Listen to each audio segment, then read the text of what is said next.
बिस्मिल्लाहिर्रहमानिर्रहीम।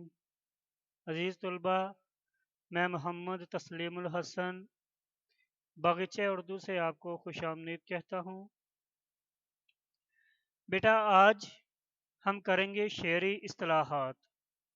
शेरी इस्तिलाहात ये आपको ऑब्जेक्टिव में आएंगी। ऑब्जेक्टिव में ये 5 नंबर का आपको सवाल होगा जो कि मल्टीपल चॉइस पर मुश्तमिल होगा। इसमें मतला, मक्ता, काफिया और रदीफ शामिल हैं।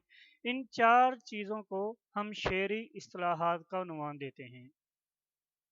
तो बेटा, आज हम इनकी तारीफ़ें और मिसालों के साथ इनकी वजाहत करेंगे। लेक्चर को शुरू से लेकर आखिर तक गौर से सुनिएगा और देखिएगा ताकि आपके ये 5 नंबर पक्के हो सकें, आप इस सवाल में से 5 नंबर हासिल कर सकें। तो बेटा, चलते हैं हम अपने सबक की तरफ। सबसे पहले है काफिया।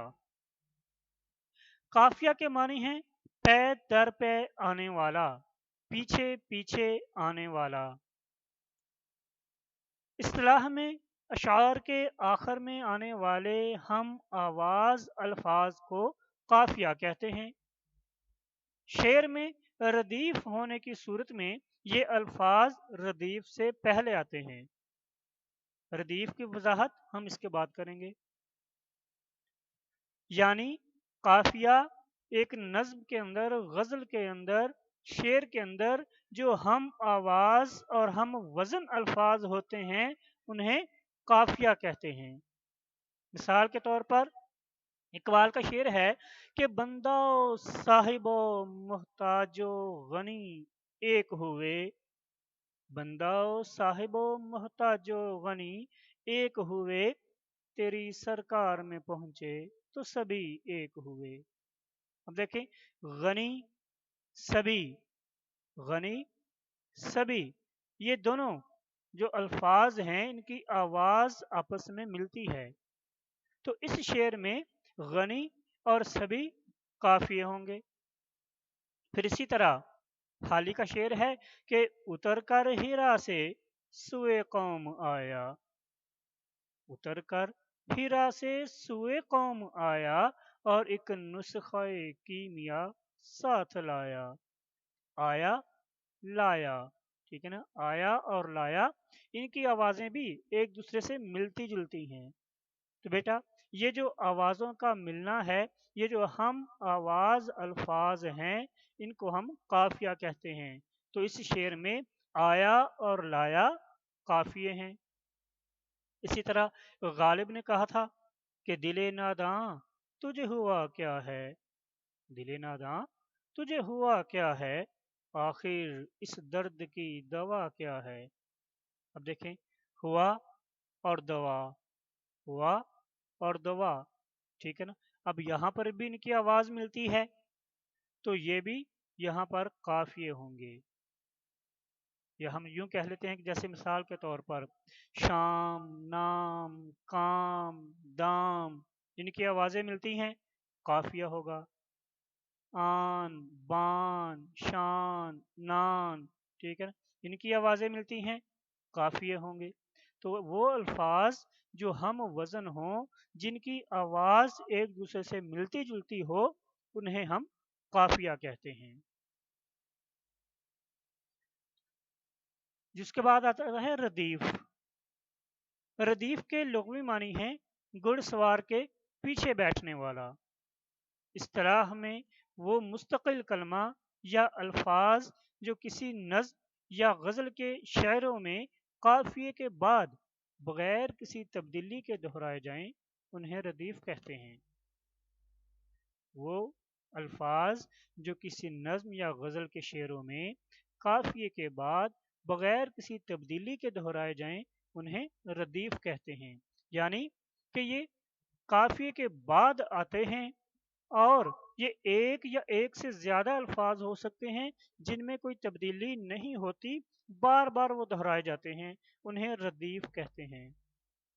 बेटा, एक बात याद रखिएगा कि नज्म और गजल रदीफ के बगैर तो हो सकती है लेकिन काफिये के बगैर नहीं हो सकती। اس کی مثالیں ہم دیکھتے ہیں کہ مصحفی کا شعر ہے کہ اس دل میں تیرے ملنے کا ارمان رہ گیا، اس دل میں تیرے ملنے کا ارمان رہ گیا، یہ دل تڑپ تڑپ کر میری جان رہ گیا۔ اب دیکھیں رہ گیا، پہلے مصرے میں بھی رہ گیا، دوسرے مصرے میں بھی رہ گیا۔ اب یہ بغیر کسی تبدیلی کے دہرائے گئے ہیں، ٹھیک ہے نا؟ تو یہ ایک لفظ بھی ہو سکتا ہے، ایک سے زیادہ بھی ہو سکتے ہیں۔ تو رہ گیا یہاں پر بطور ردیف استعمال ہوگا۔ پھر درد کا، خواجہ میر درد کا شعر ہے کہ جی کی جی ہی میں رہی بات نہ ہونے پائی، جی کی جی ہی میں رہی بات نہ ہونے پائی، ایک بھی ان سے ملاقات نہ ہونے پائی۔ اب یہاں پر دیکھیں ہم، نہ ہونے پائی، نہ ہونے پائی، اب تین الفاظ ہیں جو بغیر تبدیلی کے دہرائے گئے ہیں۔ تو نہ ہونے پائی یہاں پر بطور ردیف آئے گا۔ پھر آتش کا شعر ہے کہ جان پہ کھیلا ہوں میں میرا جگر دیکھنا، جان پہ کھیلا ہوں میں میرا جگر دیکھنا، جی رہے یا نہ رہے مجھ کو ادھر دیکھنا، ٹھیک ہے نا؟ اب یہاں پر دیکھیں ایک لفظ ہے دیکھنا، ٹھیک ہے؟ پہلے شعر میں دو الفاظ تھے، دوسرے شعر میں تین الفاظ تھے، اور تیسرے شعر میں ایک لفظ ہے دیکھنا۔ تو یہاں پر دیکھنا بطور ردیف ہوگا، ٹھیک ہے بیٹا؟ ایسا لفظ یا ایسے الفاظ جو بغیر کسی تبدیلی کے قافیے کے بعد بار بار دہرائے جائیں انہیں ہم ردیف کہتے ہیں۔ تو بیٹا اس کے بعد آ جاتا ہے مطلع۔ مطلع کے لغوی معنی ہیں طلوع ہونے کی جگہ یا چاند سورج کے نکلنے کی جگہ۔ شاعری کی اصطلاح میں غزل یا قصیدے کے اس پہلے شعر کو جس کے دونوں مصرے ہم قافیہ اور ہم ردیف ہوتے ہیں مطلع کہتے ہیں۔ یعنی کہ مطلع کی ایک پہچان تو یہ ہے کہ یہ نظم اور غزل کا پہلا شعر ہوتا ہے، اور اس کی دوسری پہچان یہ ہے کہ اس کے جو دونوں مصرے ہیں وہ ہم قافیہ اور ہم ردیف ہوتے ہیں، ہم قافیہ اور ہم ردیف ہوتے ہیں، یعنی کہ ان میں کسی قسم کی تبدیلی ان میں جو قافیہ اور ردیف ہیں دونوں مصروں میں استعمال ہوئے ہوں تو پھر ہم اس کو مطلع کہیں گے۔ اگر دونوں مصروں میں قافیہ اور ردیف نہیں ہے تو پھر وہ غزل یا نظم کا پہلا شعر ہوگا، مطلع نہیں ہوگا۔ پھر اس کی جو مثالیں ہیں وہ ہم دیکھتے ہیں کہ فقیرانہ آئے صدا کر چلے، فقیرانہ آئے صدا کر چلے، میاں خوش رہو ہم دعا کر چلے۔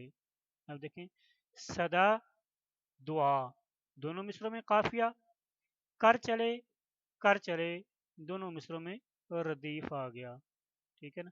تو یہاں پر یہ جو چلے اور چلے یہ غلطی سے غالباً چونکہ لکھا گیا ہے چلے اور چلے، ہم دعا کر چلے، ٹھیک ہے نا؟ تو یہ جو چلے ہے یہ بطور ردیف کے استعمال ہوا، تو دونوں مصروں میں قافیہ ردیف ہے لہٰذا یہ مطلع ہوگا۔ پھر غالب کا شعر ہے کہ ابن مریم ہوا کرے کوئی میرے دکھ کی دوا کرے کوئی۔ اب ہوا اور دوا قافیہ، کرے کوئی ردیف، دونوں مصروں میں قافیہ بھی ہے ردیف بھی ہے لہٰذا یہ مطلع ہوگا۔ حسن رضوی کا شعر ہے، بڑی مشہور غزل ہے کہ کبھی کتابوں میں پھول رکھنا کبھی درختوں پہ نام لکھنا، کبھی کتابوں میں پھول رکھنا کبھی درختوں پہ نام لکھنا، ہمیں بھی یاد ہے آج تک وہ نظر سے حرف سلام لکھنا۔ تو اب یہاں پر دیکھیں نام اور سلام قافیہ، لکھنا اور لکھنا بطور ردیف۔ میں خیال ہوں کسی اور کا مجھے سوچتا کوئی اور ہے، सरे आईना मेरा अक्स है, पसे आईना कोई और है। देखें, सोचता और आईना, आ दोनों के आखिर में आ की आवाज आ रही है, तो लिहाजा यहाँ पर ये बतौर काफिया इस्तेमाल हुए हैं। ठीक है, कोई और है, कोई और है रदीफ। तो चूंकि दोनों मिसरों में काफिया और रदीफ है, इसलिए ये हमारा मतला होगा। मक्ता, मक्ता के लुग़वी मानी काटने की जगह या किसी चीज के खत्म होने की जगह, बात का काटना या इंतहाओ इख्तिताम का मुकाम है। शायरी में गजल के उस आखिरी शेर को जिसमें शायर अपना तखल्लुस इस्तेमाल करता है, मक्ता कहते हैं। अगर आखिरी शेर में शायर अपना तखल्लुस इस्तेमाल नहीं करता तो इसे मक्ता नहीं बल्कि आखिरी शेर कहेंगे। यानी कि मक्ता की पहचान क्या है कि ये गजल का आखिरी शेर होता है। ठीक है ना, चूंकि मक्ता कता करना, तर्क कर देना, छोड़ देना, खत्म हो जाना, तो गजल चूंकि यहाँ पर खत्म हो रही होती है तो इसलिए इसे मक्ता कहते हैं। इसकी जो पहचान है वो ये है कि एक तो ये गजल या नज्म का आखिरी शेर हो, दूसरा इसमें शायर का तखल्लुस हो, शायर ने अपना तखल्लुस इस्तेमाल किया हो। अगर तो उसने अपना तखल्लुस इस्तेमाल नहीं किया तो ये मक्ता नहीं बल्कि इसको हम आखिरी शेर कहेंगे। इसकी चंद मिसालें कि नासिर काज़िमी का मक्ता देखें, गजल का एक मक्ता है कि वक्त अच्छा भी आएगा नासिर, वक्त अच्छा भी आएगा नासिर, गम न कर जिंदगी पड़ी है अभी। अब चूंकि यहाँ पर नासिर ने अपना तखल्लुस इस्तेमाल किया है, लिहाजा ये गजल का मक्ता होगा।